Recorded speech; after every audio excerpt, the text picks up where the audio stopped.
Well, hello again. This is Paul Feuerstein. And, as you know, I've been locked up in my room here. And one of the things I've been doing in my spare time, which is all my time, is going on and watching some webinars and videos, and certainly spending a lot of time on Facebook. And I came across a post, and somebody posted this thing on Facebook, and it said, some lady came in and broke her denture in half, and I fixed it. I went, big deal. And I went, wait a second. This is bigger than I thought. So let me introduce you to David Honey. David, you out there somewhere? Yep, I'm right here. How's it going? Very, very good. We're about an hour apart. I'm in Boston, and you're up in Chicago, the greater Chicago area. Yep. So we've been talking for a while, corresponding back and forth. I've never met each other until recently, and David and I have very common roots in the way we came up before dental school, and with all sorts of IT business and computer stuff and this, that, and the other thing. And David has embraced himself with a lot of the technology, but actually uses it. And not only does he use it, I'd say he uses it way outside the box, which is fantastic. So tell us a little bit about yourself, Dave, and then we'll go from there. Yeah, so I kind of grew up in Western Kentucky there. Growing up, luckily my dad was an electrical engineer, so I grew up around computers. And then also my grandparents owned a farm, so we were always knick-knacking and fixing things. And then as I got older through dental school, it kind of put it off, but I did IT in undergrad. But then in the early 2000s, 3D printing really started kicking off, and that really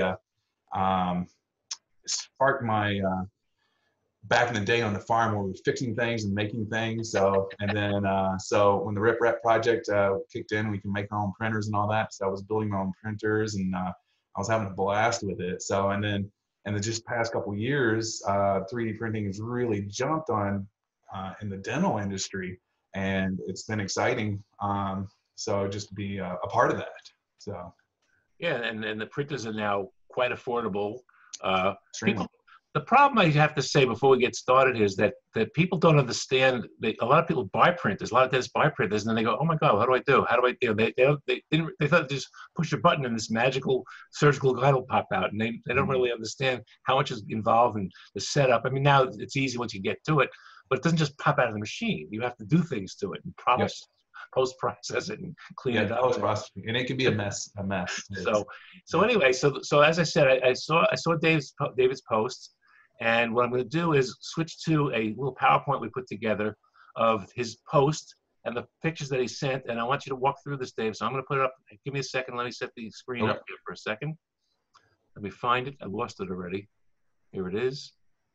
I have to just bring it up to full screen, and we should be good to go. So tell us a little bit of the story that you're out of your office. You got an emergency phone call. So yeah, so like everybody else, we were closed down. So, but this patient called up, Debbie. So she's crying hysterics. She's doing phone conferences and all that, and she was eating lunch, and then she broke her denture. So I've told she's been a patient for over 10 years, and we did it all on 6 on the lower. Her lowers were really, really bad, and then once we got that set up, she was wanting to do the upper. But she's been really busy with moves, and she works in the hospital, so she's really busy in the administrative ways. But she was doing all these conference calls, and she was saying that I can't do these conference calls. I don't have my upper teeth. I can't speak right, and I don't look right. And just she was literally in tears. So I had to sit back and think about that for a second, and it's like, well, I've got a solution that we can do. So I had her come in, and what I did was, she didn't even come into the office. Basically, I went out and with a sterilization pouch, had her drop it in there and sterilized it. And then this is what we had, was these 2 pieces right here. I tried to use some super glue there, but the way it broke, it actually flexed apart. So basically when I put 2 pieces together, there was still a piece on the anterior that was flexing apart. So I super glued and composited it on there. And also, if you see here on this, I also put those little dots there. What those dots are there for is for the intraoral scanner to pick up those dots easier to scan the palate. So it'll pick those up, but you can trim those away later. So the on the prime scan, I scanned it in, and it did it without issues at all. I mean, it scanned it in quickly, and then I went to the model I have phase. to say that prime scan is something else, isn't it? Oh, it's phenomenal. It's super fast.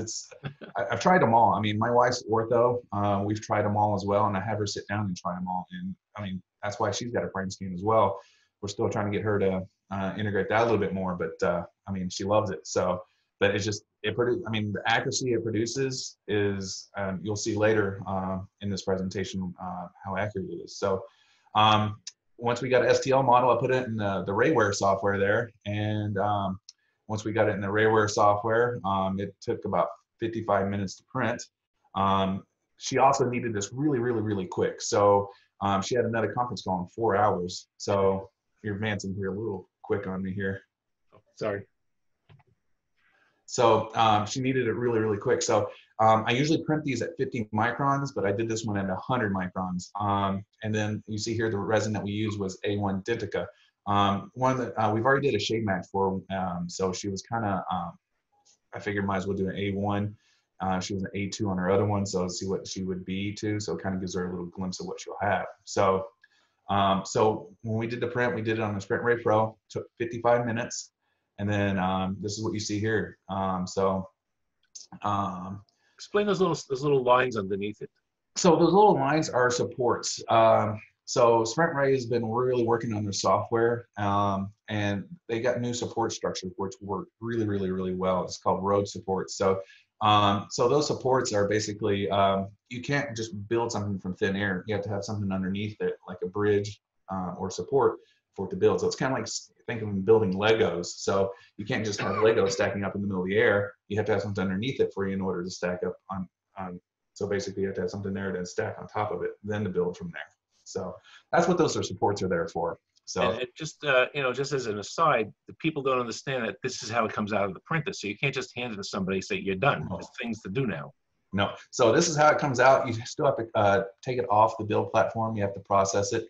So you can see on the upper left there, that's what it looks like coming out with the supports on there. The support structures on this one peel right off. Sometimes they don't. You have to cut them off.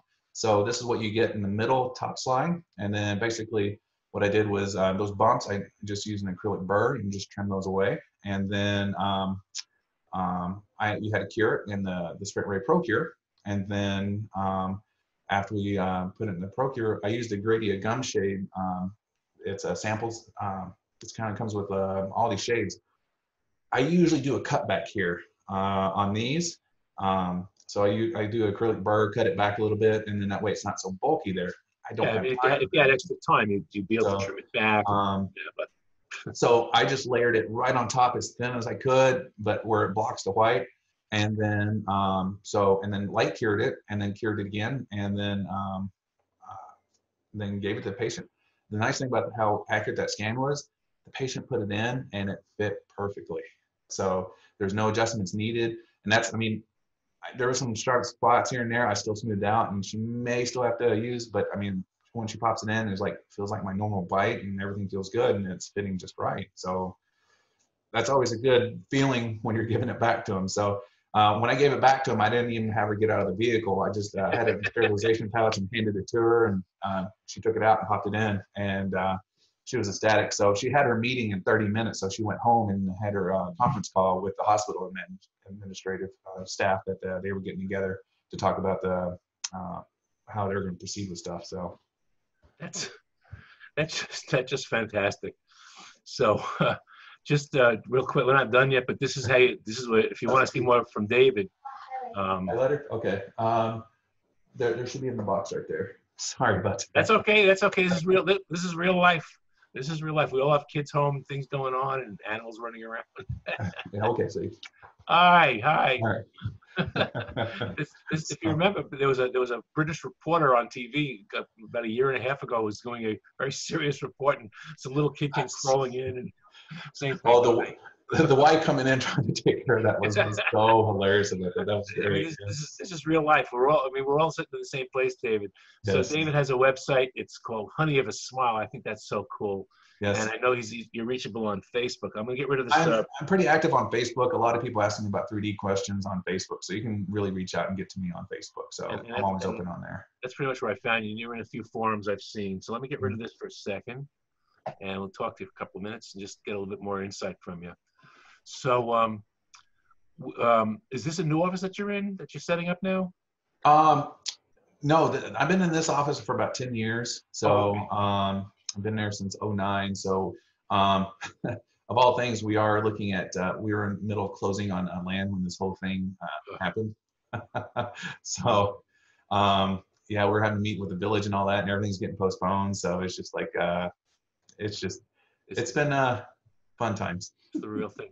Yeah. So, what other kind of cool stuff do you have in that office? I mean, you got the printer, you got the Syrac, you Oh, got. geez. I think I am at now 32 different types of printers.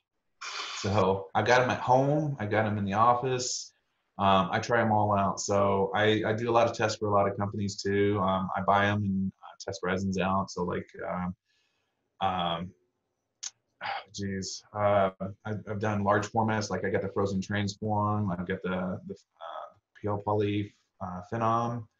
You know, you mentioned orthodontics before. So, are you doing any of the aligner kind of cases with your printer? So that's something that I am testing out right now. I'm actually in the process of testing actually the printing the aligners, bypassing the whole model phase. So I put some up on the, I haven't put it on Facebook yet, but I posted up on a couple boards on like CDocs and such. But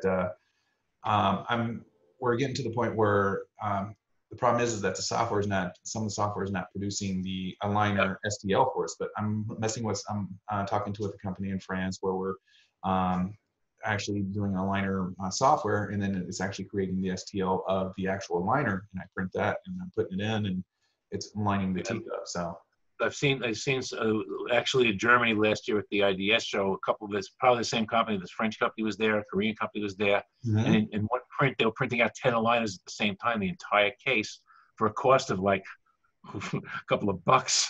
yeah. So I think that's what we're going to.